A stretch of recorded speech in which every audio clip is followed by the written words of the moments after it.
The Crater Lake National Park in Oregon has been the site of many strange disappearances throughout the years. Some of these disappearances have stood out among the others, however, due to the bizarre circumstances surrounding them. Such was the case of Samuel Savage Boehlke, who vanished without a trace from the park in 2006.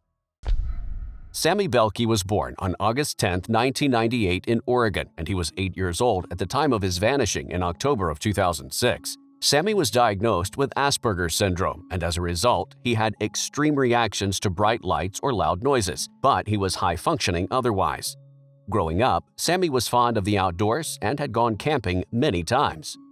On October 14th, Sammy was visiting the Crater Lake National Park with his father, Kenneth. At around 4 p.m. that day, after a lengthy drive through the park, the two got out of their vehicle and stopped to play hide-and-seek near the Cleetwood Cove area, just north of Rim Road. They proceeded to do so for about an hour until it started to get dark. At that point, Kenneth found Sammy and told him that it was time to go. He then began making his way over to his vehicle, which was parked a short distance away, and instructed Sammy to follow him. Sammy didn't listen, however, and instead ran the opposite direction up a small hill some 50 yards away from Kenneth's vehicle. Kenneth figured his son just wanted to continue playing, so he chased after him. As he got to the bottom of the hill, Kenneth could see Sammy running about 50 feet away from him. Kenneth lost sight of Sammy after he reached the top of the hill, however. When Kenneth arrived at the top of the hill just minutes later, he could not locate Sammy anywhere. This was perplexing to him because he had just seen Sammy moments before and didn't know how he could have hid so quickly. For about an hour, Kenneth searched frantically for his son in the area but did not manage to find a trace of him. At that point, he decided to flag down a car driving on Rim Road and ask the occupants to call the police for him, as he didn't have his phone. Park personnel quickly arrived at the scene and began looking for Sammy. They also called other search and rescue teams from local counties to join them. The search was first concentrated on the immediate area around the spot the boy was last seen and gradually moved out to cover a 3-mile radius. They did not manage to find Sammy, however. For a week following the disappearance, searchers scoured the area with dogs, helicopters, and heat-sensing cameras, all to no avail. A total of about 6 square miles was combed through, and more than 200 people assisted in the search. Despite the extensive effort, however, not one trace of Sammy Boehlke was ever discovered. The fact that Sammy disappeared in what seemed to be an instant while in close proximity to his father was extremely bizarre. The fact that no trace of him was discovered, despite the search for him just hours after his disappearance, added another degree of mystery to his case as well. While some speculated that Sammy may have just hid somewhere quickly, this is very unlikely if Kenneth's story is to be believed. According to Kenneth, there was only a brief period of time between him losing sight of Sammy and arriving at the top of the hill. Where could Sammy possibly have gone during this brief period of time? It's hard to believe that he could have wound up somewhere so hidden that no one managed to locate him. Furthermore, if he was in the area, how did dogs not manage to find his scent at all? In many missing persons investigations, there's a very wide area where the missing individual could have disappeared from. In this case, however, searchers were working with a very specific area, so it's rather peculiar that not even a trace was picked up. Additionally, if Sammy was just hiding somewhere, why would he not have come out of his hiding place eventually? It was already getting dark at the time of his disappearance, and the temperature was beginning to drop significantly. It's very unlikely that Sammy would have continued to hide under these conditions, and as such, some have speculated that something else may have happened to him. One theory was that an animal may have taken Sammy, as he was small enough to have been easily dragged away. The problem with this theory is that it's very unlikely Kenneth would not have seen or heard anything if this was the case. Another theory was that Sammy may have drowned in the Crater Lake, which is why no trace of him was discovered. It's hard to imagine how he would have wound up at the lake from where he was and why he would have gone there, however. Other theories have been proposed over the years, but none of them have been able to satisfactorily explain what could have happened to Sammy. To this day, not one trace of Sammy Boehlke has ever been discovered.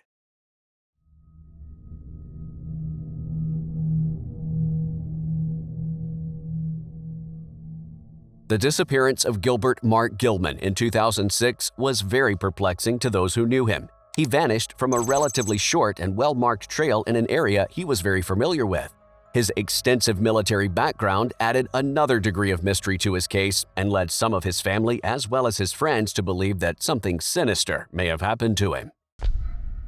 Gilbert Gilman was born on November 26, 1958, and he was 47 years old when he would vanish from Washington's Olympic National Park in 2006.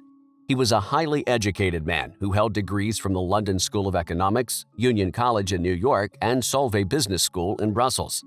Gilbert was an ex-U.S. Army paratrooper and had served military duty in Panama, East Africa, as well as Israel.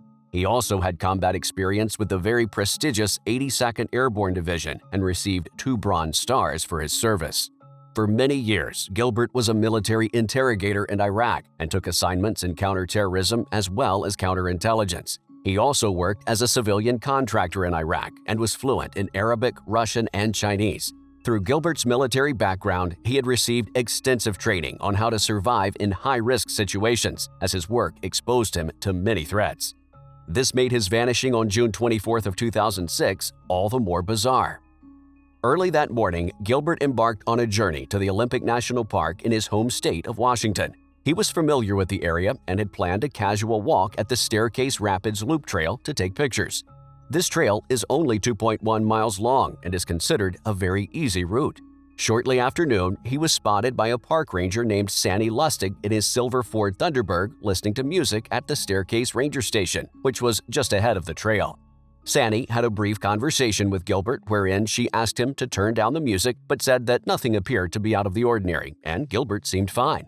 After that encounter, Gilbert exited his vehicle and walked on towards the trail with his camera in hand, according to Sammy. Although she did not know it at the time, she would be the last person to ever see Gilbert Gilman alive. At the time, Gilbert worked under Sandy Matheson, director of the State Department of Retirement Systems, advising her on national and local pension issues. On Sunday, June 25th, the day after Gilbert's trip, he was supposed to accompany her to an important meeting in Spokane, Washington. When Gilbert failed to show up, Sandy immediately reported him as missing because this was very uncharacteristic of him. A few days later, Gilbert's vehicle was discovered parked up at the Staircase Ranger Station, where he was last seen. Since nobody had heard from him since June 24th, a search was immediately organized. Over the following 10 days, 62 search and rescue professionals spent hundreds of hours combing the area around the trail. They used tracking dogs, a helicopter, and a plane equipped with heat-seeking thermal imaging to try to locate him. Despite this, however, no trace of him was ever discovered, and the search for Gilbert was called off in early July. After the search, Park Ranger Michael Denishawish, who was in charge of the operation to find Gilbert, stated, quote, "We've explored both the logical and the more remote scenarios of what Mr. Gilman may have done, decisions he may have made, and routes he may have chosen, but none of them produced results," end quote. The fact that not one trace of Gilbert was discovered was very baffling to park rangers, his family, and his friends alike. The trail where he vanished was very well marked and relatively short. It's highly unlikely that somebody with training as extensive as Gilbert's could have gotten lost on such an easy trail. It's also unlikely that he had suffered some sort of health complications or was attacked by an animal, because something would have likely been discovered in those scenarios. As such, some have come up with alternative theories of what may have happened to Gilbert. The first theory is that Gilbert intentionally disappeared. Throughout his military years, Gilbert had worked on many top-secret assignments for the U.S. Army and led a very mysterious life, according to those who knew him. Many speculated that Gilbert became a remote operative for the CIA or another government agency and therefore had to forego his identity.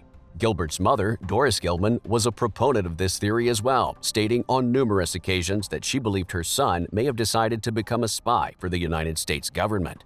Others, however, believe this scenario is just too unlikely. Instead, many speculate that Gilbert may have been a victim of Israel Keyes.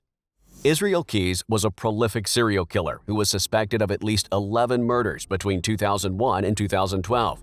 He was known as one of the most terrifying serial killers in United States history because of his extensive military training. He was known for burying what he called kill kits at many national parks and other areas around the country that he would use on his victims at a later date. A kill kit was a Home Depot bucket filled with various weapons and tools that Keyes would use to commit his crimes, such as guns, knives, and duct tape. Right around the time of Gilbert's disappearance, Keyes was running a marathon in the city of Port Angeles, Washington, a few hours away from the Staircase Loop Trail. He was also known to frequent Olympic National Park, and it's speculated he may have kept a kill kit there. Keyes would choose his victims completely at random and would usually abduct them from secluded areas. As such, some believe that Gilbert could have just had an unfortunate chance encounter with Keyes, who took his life in the park that day. While this is a compelling theory, there's no concrete evidence behind it, and the only reason Keyes was suspected was due to his proximity to the location of Gilbert's vanishing. Many consider the Israel Keyes theory to be far-fetched, but in a case such as Gilbert's, it's hard to imagine what else could have happened. Other theories have been brought up over the years, but without physical evidence, nothing can be conclusively claimed.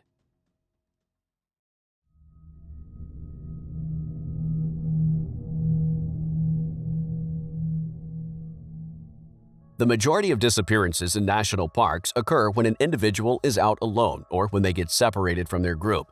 There have been some instances, however, where an individual vanished while in close proximity to others. Such was the case of Trenny Lynn Gibson, who disappeared without a trace in 1976. Trenny Gibson was born on August 17, 1960, and she was 16 years old when she disappeared from the Great Smoky Mountains of Tennessee in 1976. On October 8th of that year, Trenny's class of 35 from Bearden High School in Knoxville was planning to embark on a field trip to Clingman's Dome, which is the highest point in the mountains. After arriving to school that morning, the students quickly boarded the bus and soon departed, accompanied by their teacher, Wayne Dunlap. The bus arrived at the Great Smoky Mountains around noon and parked up at the Clingman's Dome lot. Before exiting the bus, Mr. Dunlap informed his class that they were allowed to hike to Andrews Bald, a mountain peak a few miles away from Clingman's Dome, but no further. He also told his class that they were to return by 3:30 p.m. The students were then let off the bus and they began their hike towards Andrews Bald. Once they arrived at the trail leading towards Andrews Bald, the class separated into small groups, depending on their pace. Trenny was walking alongside Robert Simpson, a senior at the high school who was friends with her older brother. When Trenny and Robert reached Andrews Bald, they sat down and had lunch. After eating, Trenny told Robert she wanted to start the hike back to the bus. Robert wanted to stay at the Bald a bit longer, however, so she went off on her own. Trenny briskly walked back on the same trail and quickly caught up with a group consisting of 5 students that were also returning to the bus. She walked with them for several minutes until the group decided they were going to rest. Since Trenny wasn't tired, she continued on ahead. She walked down the trail with a group watching her from behind. They observed her veering a bit off the trail towards the right and stopping as if she was looking at something. At this point, a student by the name of David Eastham came up from behind the group and momentarily turned their attention away from Trenny. When they looked back down towards the trail, they were shocked to see that Trenny was nowhere to be found. This stood out as odd to the group because the trail was open, so they should have still been able to see her. The group thought she may have taken an alternate path on the right side of the trail where she was last seen, but upon inspecting the area, they realized this was unlikely. The terrain to the right of the trail was very rough as well as rocky and was covered with dense shrubbery and ferns. There was no side trail she could have taken. Although this seemed bizarre to the group, they didn't think too much of it and just assumed they would be reunited with Trenny at the bus. This turned out not to be the case, however. By 3:40 p.m. that day, Trenny was still not at the bus. Wayne Dunlap and another student hiked to Andrews Bald, but there was no sign of Trenny anywhere along the trail. At this point, the National Park Service was contacted by radio. Park personnel in Tennessee and North Carolina were quickly requested to help. Wayne Dunlap stayed behind to aid in the search as well, while the bus carrying the Bearden High students returned to Knoxville. Approximately 20 searchers arrived between 6:30 and 8 p.m. that day. Hampered by wind, rain, and fog, the groups combed the area where Trenny was last seen, but found absolutely nothing. Hope Gibson, Trenny's mother, was notified by telephone at 8 p.m. that evening that Trenny was missing. After Trenny's father, Robert Gibson Sr., arrived at the airport from a business trip, the Gibsons headed to the park with clothing that their daughter had recently worn to provide a scent for tracking dogs. They arrived at 12 a.m., and the search for their daughter was called off for the night at 3 a.m. on the 9th due to weather conditions. The full-scale search for Trenny began later that day when the weather cleared up, complete with teams of German Shepherds and Bloodhounds as well as helicopters. The search for Trenny continued until November 2, 1976. A total of 756 people had searched for her over the course of the investigation. Several cigarette butts were found around the area Trenny was last seen, but it's unknown if they were related to her vanishing. Dogs had tracked her scent to a spot on the paved road near the Klingman's Dome parking area, but it was abruptly lost after that. Since no physical evidence that Trenny was still in the park was discovered, the operation was eventually called off. A second private search was organized by Robert Gibson Sr., however, which lasted until May 5th of 1977. Eventually, all major and minor trails, drainages, and ridges between Andrews Bald and Elkmont in Tennessee, a distance of 15 miles, and Fontana Lake in North Carolina, a distance of 14 miles, were searched. 230 people participated in the second search, but despite this, no trace of Trenny Lynn Gibson was ever discovered, and she was never seen again. But what could have happened to Trenny? Some speculated that she was abducted on the trail because that's where she was last seen. The problem with this, however, is that there were groups of students both behind and in front of Trenny. If someone had been waiting for her, it's likely they would have been seen. It's also hard to imagine that someone could have taken her without anyone hearing anything because there were dozens of students within shouting distance.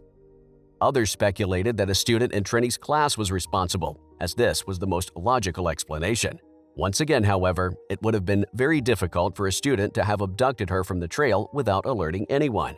The only way this could have been possible is if other students were in on it, but this is unlikely as well. On top of this, the FBI eventually got involved in her case and cleared all of her classmates. Although the details of their investigation were not publicly available, it's likely they had good reasons for doing so. Other theories have included Trenny being picked up by a hitchhiker or purposefully planning to disappear, but there is no concrete evidence for any of these, and her case remains a mystery.